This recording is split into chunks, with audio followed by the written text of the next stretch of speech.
참 예수님,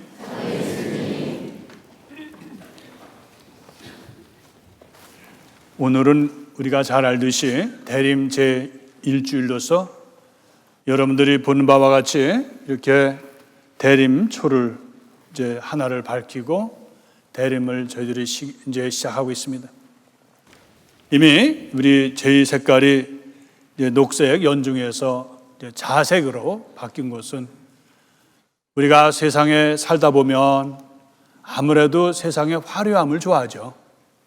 세상의 화려함 좋아하고 또 세상에 주는 그러한 기쁨도 있지 않잖아요.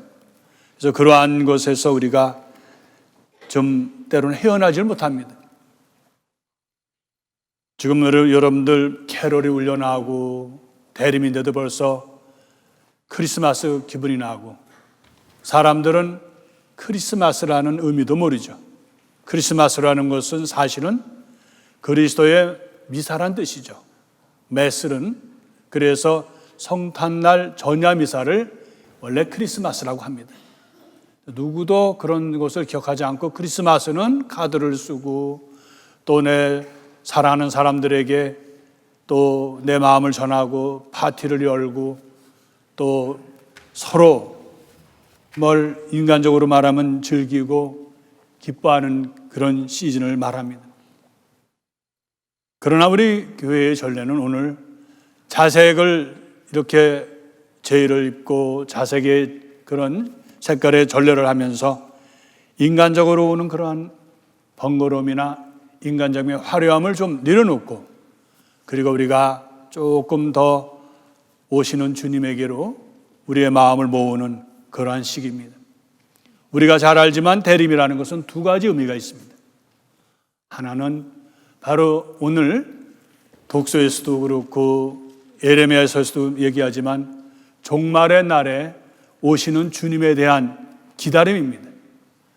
메시아를 기다리는 그러한 모습이죠. 그래서 바로 종말에 오시는 주님을 기다리는 그러한 기다림의 의미가 있고, 또 하나는 바로 매년 우리에게 아기 예수님으로 오시는 예수님을 기다리는 그런 시기입니다. 바로 기다림의 시기, 종말의 시기이든 또 예수님께서 아기 예수님으로 오시던 이 시기는 우리가 마음을 가다듬고 또 우리 인간적인 그런 기쁨을 내려놓고 그리고 오시는 주님을 기다리는 시기입니다. 대림 4주는 우리가 잘 알듯이 메시아를 기다리던 4,000년의 역사를 하나의 상징적으로 한 주, 두 주, 세 주, 네 주를 해서 성탄을 맞게 됩니다. 아마 우리가 이 세상에서 가장 아름다운 사랑이라는 무엇일까? 많은 사람들은 남녀의 사랑을 꼽습니다. 여러분 아시지만 TV나 또는 드라마에서 보면 남녀의 사랑만큼 요동치는 것도 없을 거예요. 그렇게 영원히 사랑하자고 해놓고는 말 한마디 때문에 또 어떤 행동 때문에 헤어져 하는 말을 쉽게 하는 것이 남녀 간의 사랑입니다. 격동과 또 자기의 분위기와 자기의 그런 위치 때문에 많이 바뀌는 것이 남녀의 사랑입니다. 가장 큰 사랑은 부모가 자식에 대한 사랑입니다. 여러분들 아시지만 자식들에 대한 기대가 얼마나 큽니까? 자식들에 대해서 우리가 희망을 걸고 또 때로는 자식들이 주는 기쁨에 우리가 우리의 삶에 보람을 느낄 때가 많습니다. 그러나 자식들이 항상 우리에게 그렇게 할까요? 자식들은 때로는 우리에게 많은 고통을 줍니다. 몸이 아프거나 아니면 학교에 가야 되는 미래에 대한 진로 때문에, 아니면 자식들이 때로는 부모의 사랑을 모르고 전혀 다른 행동을 할 때 때로는 우리는 배신감을 느끼고 그 고통을 많이 쌓아두고 살아갈 때가 있습니다.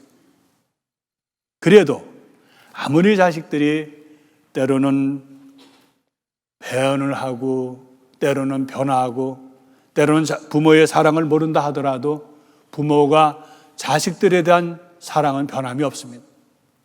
뭐 섭섭하겠죠. 고통스럽겠죠. 때로는 실망하지만 그러나 부모의 사랑은 자식들에 대해서 변함이 없는 것이, 그래서 이 세상에서 가장 아름다운 사랑을 무슨 사랑으로 합니까? 바로 희생을 마다하지 않는 그러한 부모의 사랑을 얘기하고 있습니다. 예언자들은 한결같이 하느님의 사랑을 바로 부모와 같은 마음으로 표현을 합니다. 그러나 이사야 예언자는 부모보다도 더 큰 사랑이 하느님의 사랑으로 호소하고 있습니다. 우리를 만드시고 우리를 이 세상에 있게끔 존재해 주시는 하느님, 그리고 우리를 항상 사랑에 이끌어 주시는 하느님의 사랑을 우리가 어떻게 다 헤아릴 수 있겠어요? 그러나 예레미야를 통해서 보내주는 하느님의 사랑을 우리는 오늘 하느님의 사랑은 영원하시고 부모님 사랑보다 크다는 것을 알게 됩니다. 예언자들을 통해서 몇 차례 경고하고 너네가 그렇게 망한다, 그러지 말아라, 그렇게 하는데도 이스라엘 사람들은 목이 뻣뻣해서 하느님의 말씀을, 예언자를 통해서 하시는 말씀을 받아들이지도 않고 관심도 없었고, 하지 말라는 것을 골라서 우상 숭배에 빠지고 교만과 자만에 빠져서 결국은 우리가 알지만 아시리아에 의해서 북부 이스라엘이 망하고 바빌론에 의해서 남부 유다가 망합니다. 그래서 이제 희망은 없어졌죠. 부모가 자식을 잊지 못하듯이 하느님은 이스라엘 사람들을 잊지 못합니다. 그래서 다시 예레미야를 통해서, 예레미야는 얼마나 고통스러워요. 그래서 예레미야는 라멘테이션, 발음이 좋은지는 모르겠습니다만 애가라 그러죠. 탄원. 예루살렘 그 성벽이 무너지고 그리고 성전이 무참히 무너지는 그런 현실을 보면서 애가 한 장이 끊는다 그럴까요? 그러한 속에서 예레미야는 노래를 합니다. 그러면데 오늘 또다시 예레미야는 그런 예언을 통해서 어떻게 해요? 인간이 가지고 있는 절망, 인간이 가지고 있는 배신 속에서 하느님은 그 안에서 바로 또 희망을 심어주십니다. 바로 부모의 사랑이죠. 우리가 부모에게서 배우는 사랑, 우리가 자녀로서 하느님께 다 못하는 그런 것을 예언자는 하느님의 영원한 사랑에 대해서 바로 희망을 불어넣어줍니다. 예루살렘이 멸망되고 바빌론으로 끌려가는 그러한 유배기간 동안에 예레미야는 미래를 봅니다. 어떤 미래를 보죠? 바로 다윗에게 약속했던, 열왕기에서 다윗에게 하느님은 약속을 합니다. 나탄은 그러한 약속을 사무엘전서 17장에서 얘기해 주고 있습니다. 7장에서부터 쭉 이어지는 이야기는 바로 다윗의 왕가는 멸망하지 않을 것이다, 앞으로도 계속 영원히 다윗의 가문이 이어질 것이다 라고 했습니다. 그러나 사람들은 실망했죠. 하느님 우리를 버리셨다라는 그러한 속에서 오늘 예레미야를 통해서 멸망하는 그러한 예루살렘을 바라보면서 예레미야는 다시 희망의 얘기를 해주는 겁니다. 오늘 우리가 들었던 예레미야 33장 14절부터 15절의 얘기가 바로 그 얘기입니다. 다윗에게 내가 공정과 정의를 심었다, 싹을 심었는데 이제 그것이 돋아날 것이다. 그것을 이제 그 사람은, 다윗은 이제 앞으로 이 세상을 정의로 평정할 것이다 하는 미래 이야기를 합니다. 근데 과연 다윗이 살아서 나왔을까요? 그것은 바로 예레미야를 통해서 전해주는 메시아의 얘기를 하는 겁니다. 메시아는 다시 와서 부서지고 망가진 그런 인간의 죄와 인간의 죽음으로 망가진 그런 구원의 역사를 다시 일으켜 세워서 바로 하느님의 나라로 초대하겠다는 말씀입니다. 오늘 우리는 바로 예수님께서 루카복음을 통해서 전해주시는 복음 말씀을 들었습니다. 한편으로는 해와 달과 별에서 이상한 징조가 일어날 것이다, 요동친다는 것이죠. 이제까지 들어보지도 못하고 전혀 생각지도 못했던 일들이 벌어질 거라고 얘기를 합니다. 그리고 땅에서는 바다가, 또 파도가 너무 요란해서 이상기온으로, 그래서 사람들은 자지러지게 놀라고 공포에 휩싸일 거라고 오늘 루카복음 21장에서 나오지 않습니까? 그래서 그러한 속에서 바로 하느님이 어저에 앉으시고 연로하신 분이 앉으신다는 다니엘서의 얘기가 오늘 루카복음을 통해서 종말론적인 이야기를 하고 있습니다. 그래서 이제 사람의 아들이 구름을 타고 그리고 많은 사람들을 보는 앞에서 나타날 것이라고 얘기를 합니다. 요한복음뿐만 아니라 특히 마태복음 25장에서 이 세상을 심판하러 오시는 그러한 메시아의 모습을 오늘 루카도 얘기해 주는 겁니다. 그래서 사람들은 공포에 휩쓸리고 두렵겠지만 그러나 예수님은 위로의 말씀을 해주십니다. 너희들은 두려워하지 마라. 비록 세상에 이러한 별들과 달과 해가 떨어지고 모든 것이 공포의 그러한 분위기가 있다 하더라도 너희들은 정신을 차리고 오늘 뭐라 그럽니까? 이제 속량의 날이 왔으니까 너희들은 허리를 펴고 머리를 들으라고 합니다. 무슨 뜻일까요? 허리를 펴고 머리를 들어라. 그것은 이제까지 오늘 테살로니가 전서를 통해서 테살로니가 전서에서 오늘 4장 1절에서 뭐라 합니까? 여러분들은 이제 그리스도의 그런 메시아를 기다리면서 하느님께서 무엇을 원하시는지를 알고 있다. 그러니까 그렇게 하느님의 마음에 들도록 살아가는 방법을 계속 살라고 얘기를 하고 있습니다. 여러분은 그렇게 살고 있다. 그렇지만 이제 더 희망을 가지고 열심히 살라고 오늘 사도 바울은 데살로니가인들에게 보낸 서간에서 격려의 말을 하고 있습니다. 왜냐하면 메시아가 오시기 때문이라는 그런 사실을, 희망을 얘기해 주고 있기 때문입니다. 우리는 살면서 실망을 하고 또 세상에 살다 보니까 세상에 묻혀 사는 때가 많습니다. 이 사회가 돈이면 다 되잖아요. 모든 걸 돈으로 계산하잖아요. 그래서 우리가 나도 모르게 돈이면 다 된다는 그런 세계에서 살고 있습니다. 또 맞는 얘기예요. 또 그런 위협에서 우리는 때로는 마음도 졸이고 때로는 속상하고 돈을 벌지 못하면 또 고통스럽고 또 우리가 다달이 나가는 그러한 많은 세금이나 또 생활비 때문에 또 아이들 학비 때문에 고통을 안겨온 사람이 있겠어요. 그러나 오늘 허리를 펴고 머리를 들어라는 얘기는 바로 이 세상 근심 걱정과 방탕과 만취에서 깨달으라는 얘기입니다. 세상에 좋다 하더라도 세상 것이 모든 것이 아니라는 사실입니다. 돈이 좋지만 돈이 모든 것은 아닙니다. 그것을 깨달으라는 거예요. 우리가 돈이 아무리 좋다 하더라도 돈이 모든 것은 아니라는 걸 우리 알고 있습니다. 그래서 우리는 축복받은 사람들이, 많은 사람들은 돈이면 다라고 살고 있습니다. 대림절이 바로 우리에게 그런 것을 일깨워주는 시기입니다. 내가 각자까지 돈도 벌고 여러 가지로 어렵고 일을 하고 또 고통도 받고 하지만 그러나 우리가 살아가는 삶에서 우리가 거기에 너무 묻히고 살지 말라는, 세상 근심에 너무 묻히고 살지 말라는 것이 오늘 예수님 말씀입니다. 예수님 우리들에게 희망의 말씀을 전해주십니다.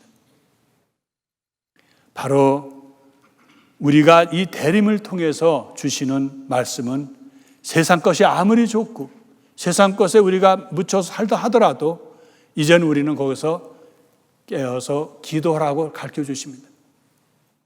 깨어서 기도한다는 것. 우리가 약하기 때문입니다. 우리가 돈을 너무 좋아하기 때문입니다. 우리가 세상 것에 취하기가 쉽기 때문입니다. 세상 것이 얼마나 좋습니까? 여러분 돈에서 주는 위력이 얼마나 큽니까? 그러나 이제는 우리는 대림 시기를 통해서 내가 살아오는 이 현실이, 내 현 주소가 어떻다는 것을 우리가 배워야 합니다. 그래서 오늘 우리에게 주는 주제는 뭐죠? 회개입니다. 회개라는 건 뭘까요? 우리가 모두 하느님 나라를 향하고 있는 사람들이에요. 메시아를 기다리는 사람들인데 우리는 우리의 생활이 메시아와 하느님이 아니라 세상으로 돌려 있어요. 세상에 돌려서서 쇠물하고 세상의 것을 따르고 세상의 가치관이 마치 나의 가치관인 양 착하고 살 때가 많다는 사실입니다. 이제는 회개라는 것은 이렇게 세상으로 향했던 일, 세상에 묻혀서 내가 정신없이 살았던 나의 모습, 왜 바쁜지도 모르고 다람쥐 쳇바퀴 돌듯이 계속 바쁘게 살아가는 나의 모습에서 이제 머리를 들어야 된다는 겁니다. 하느님을 바라봐야 된다는 얘기죠. 그래서 오늘 우리는 회개한다는 사실, 꼭 우리가 무슨 떼죄를 져서 우리가 어떤 큰 구원받지 못하는 죄를 져서일까요? 그게 아니라 바로 나의 삶의 방향이 하느님으로 향하지 못하는 그것을 이제 다시 돌려놓는다는 것이 회개의 의미입니다. 이번에 여러분들 어줍지 않게 본당 신부가 또 우리 교우들에게 보내는 러브레터를 하도 많이 보내가고 몇 번째 보낸지 몰라가지고 이제 아예 그냥 러브레터라고 했습니다. 거기에 5가지를 제안했습니다. 우리 이 대림절을 지내면서 오늘이 새해이거든요. 새해에 우리가 결심을 하지 않으면 이번 대림절은 나에겐 의미가 없습니다. 그러나 확실한 것은 이 대림절이 2015년 대림절은 나에게 다시는 오지 않는다는 소중한 시간이라는 사실이죠. 너무 평범한 이야기입니다. 우리가 아침 저녁 기도를 하자고 제안을 했습니다. 사실 기도는 중요하다. 기도해야 된다. 정말 우리는 하느님과 우리를 일치시키는 기도라고 하면서도 우리가 많은 경우에 세상 일에 살다 보니까 바빠서 빼먹기도 하고 안 해도 괜찮네. 그러한 나태한 생활로 빠지기가 쉽습니다. 가장 중요한 것은 우리가 기도해야 합니다. 먼저 우리가 기도해야 돼요. 아이들에게 지금 자녀들에게 너 성당 와야 된다. 왜 너는 성당 안 오냐? 그렇게 말을 해서는 안 된다. 저는 부끄럽지만 때로는 사제로서 내가 이렇게 잘 살아도 되는가 하는 부끄러움이 있습니다. 그러면서 저를 지켜주는 하나가 있어요. 제가 어린 시절 철도 없을 때 부모님들은 기도하는 걸 가르쳐 주셨습니다. 기도 안 하면 밥을 안 주니까 저녁에. 그래서 어떻게 했어요? 살기 위해서 기도했어요. 안 줘요 밥을. 넌 오늘 기도하라서 밥 먹지 마. 그런데 옛날 기도는 또 길기도 되게 길어요. 만과라로 해서. 아주 공포스러워. 어떤 때는 야, 이 기도를 어떻게 또 오늘 해치고 또 해야 되냐. 졸면은 또 혼나요. 그러니까 1시간 동안 꿇어 앉아가지고 부모님들이 해놓는데 뭐 선정을 위한 기도. 어린애가 무슨 선정을 위한 게 뭔지는 알아요. 근데 왜 해요? 살기 위해서. 밥을 안 주니까. 밥을 먹기 위해서 기도했는데 제가 너무 좀 부모님을 너무 비하해서 말씀드리는 거고 저를 바로 기도하는 사람으로 만들어줬기 때문입니다. 그래서 사제생활하면서도 항상 그때 그 만과의 힘이 지금 나에게 있구나 하는 겁니다. 우리가 자녀들에게 보여주는 것 중에 제일 중요한 게 뭘까요? 바로 부모님들이 기도하는 모습입니다. 기도하는 사람이 되어야 돼요. 대림절 때 우리가 기도하지 않고 바쁘다는 이유로 빼먹고 안 하고 그렇게 해서 우리 자신이 그렇다면 우리는 허약한 우리의 영성생활을 영신생활을 하고 있는 겁니다. 매일 아침 저녁 기도해야 합니다. 두 번째 뭐라 그랬죠? 바로 말씀을 읽어야 합니다.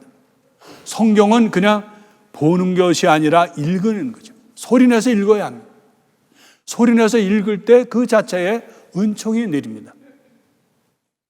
성경을 읽는 사람들은 힘이 있습니다. 매일 성경 읽는 사람들은 기쁩니다.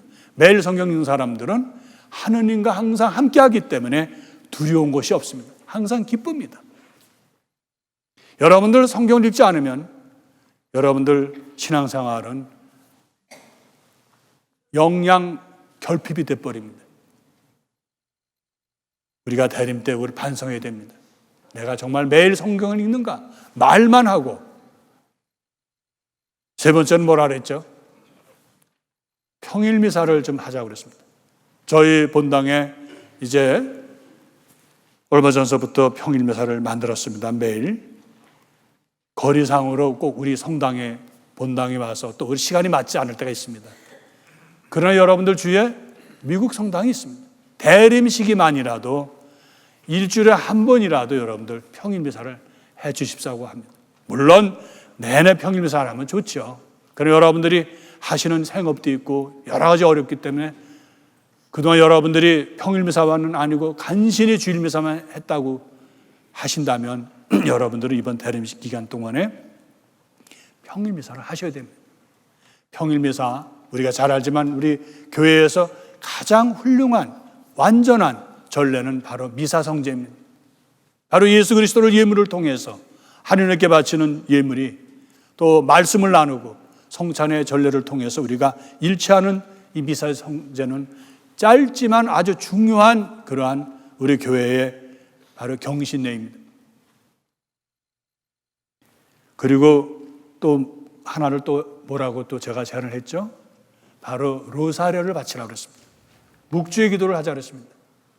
물론 묵주의 기도는 5단, 10단, 15단 할 수도 있고, 그러나 여러분들 그래도 우리가 묵주의 기도는 왜 훌륭한가 하면은 어디서나 할 수 있기 때문에, 묵주만 있으면 어디든지 하잖아요.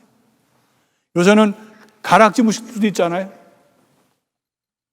묵주의 기도는 훌륭한 그리스도를 묵상하는, 그리스도의 삶을 묵상하는 훌륭한 기도입니다. 우리 교회가 마련하고 하나님의 선물로 우리가 받아들이고 있습니다. 그리고 교회의 신비가 담겨 있잖아요. 교회와 예수 그리스도의 일치를 할 수 있는 것이 묵주의 기도입니다. 저는 묵주 기도할 때 너무 분심이 들어요. 분심 안 드는 사람이 이상하죠. 왜? 성모성을 10번을 뒤졌다 하니까 그게 분심 안 들어요? 그래도 하라는 거예요. 꼭 우리가 정신을 차리고 묵주 기도 안 하더라도 묵주 기도는 훌륭한 기도입니다.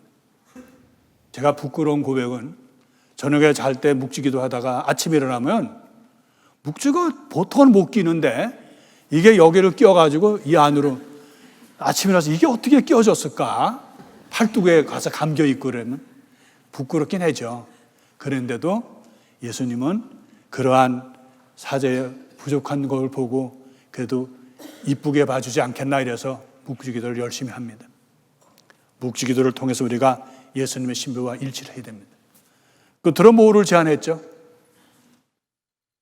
바로 선행을 하자는 얘기입니다. 선행은 여러분들이 말씀드리면 우리는 꼭 무슨 이유가 돼서 어떤 사람들이 보이기 위해서 하는 것이 아닙니다. 가장 큰 선행은 뭘까요? 나의 삶을 나누는 겁니다. 여러분들 오늘 동전 모으기 또 이번에 할 겁니다. 왜 동전을 모은다고 여러분 아시죠? 동전 하나가 아무것도 아니지만 그것을 내가 모으고 우리가 공동체가 모으면 정말 소외되고 어려운 사람들에게 큰 힘이 되기 때문에 여러분들 동전 모으실 때 그냥 동전 던지듯이 하는 게 아니라 그 하나하나마다 기도하면서 누라 그랬습니다. 여러분 돌아가실 때 이 동전 모으는 그걸 가져가서 오늘부터 시작하세요. 아무것도 아닌 동전이 바로 선행의 첫걸음입니다. 아무것도 아닌 작은 것이 내 이웃에게는 크다고 예수님께서 바로 마지막 심판 때 우리에게 그것을 가지고 물어보신다 그랬잖아요. 네가 어떠한 선행을 베풀었냐 이거죠. 또 여러분 여기 뒤에 가시면 오늘부터 산타가 되어달라고 그래서 이렇게 카드를 하고 추리를 만들었습니다. 얼마 되지 않지만 여러분들이 그것을 선행으로서 도와주시면 그것도 또한 크게 세계에 있는 젊은 또 어린 아이들에게, 불쌍한 아이들에게 기쁨을 줄 수 있다는 거예요. 우리가 꼭 산타가 되어주세요, 동전을 모으는 데가 아니더라도 우리는 선행할 일이 많습니다. 때로 내가 기분이 안 좋아요. 때로 내가 슬퍼요. 가정에 문제가 있어요. 그래도 내가 그런 것을 극복하고 내가 만나는 사람에게 따뜻하게 말 한마디 해주는 것, 그것도 선행입니다. 이번에 우리 선행에서 결심해야 될 것은 우리가 친절해야 됩니다. 제가 참 마음 아픈 거는 한국 가서 살 일이 걱정이에요. 왜? 한국에 가서 식당에 들어가면요 기분 나빠요. 밥도 이렇게 던져줘요. 먹으려면 먹고 말란 말고 돈이나 내라고 해놓은 식당에. 근데 여긴 그래도 고맙게도 왜 하는 분들이 와서 친절하게 식당 갈 때마다 시험 보는 것 같아요. 뭘 먹겠냐, 또 어떻게 무슨 소스는 뭐 해야겠냐 물어보긴 했는데 그 중간에 또 와 막 얘기 좀 하고 있는데 또 와서 뭘 도와주겠냐 하는데 그 대답하기도 힘들지만 그래도 이 사람들은 친절합니다. 그래서 미국 사람들에게 배울 건 친절인데 한국 사람들은 그 앞에 뭐가 붙어요? 불자가 들어가요. 불자. 불친절. 그래서 우리가 이번 대림 때 배워야 될 것은 선행, 작은 선행이라도, 따뜻한 마음이라도, 따뜻한 미소 하나가 얼마나 많은 사람들에게 기쁨을 줍니까? 찡그리고 신경질 나고 하는 것을 이제 바꿔야 돼요. 그리고 묵주 기도를 또 해야 됩니다. 여러분들 평일 미사를 또 해주시고 또 말씀을 나누시고 그리고 매일 기도한다면 이번의 대림은 우리에게 큰 의미가 있고 내가 변화되고 내가 때로는 나태하고 틀에 박히고 아니란데 안주하고 왜 사는지도 모르는 그런 속에서 내가 그래도 허리를 펴고 머리를 드는 그런 예수님의 말씀을 따르는 대림절이 될 겁니다. 용기를 갖고 우리가 다시 시작하는 새롭게 시작하는 대림절이 되도록 합시다.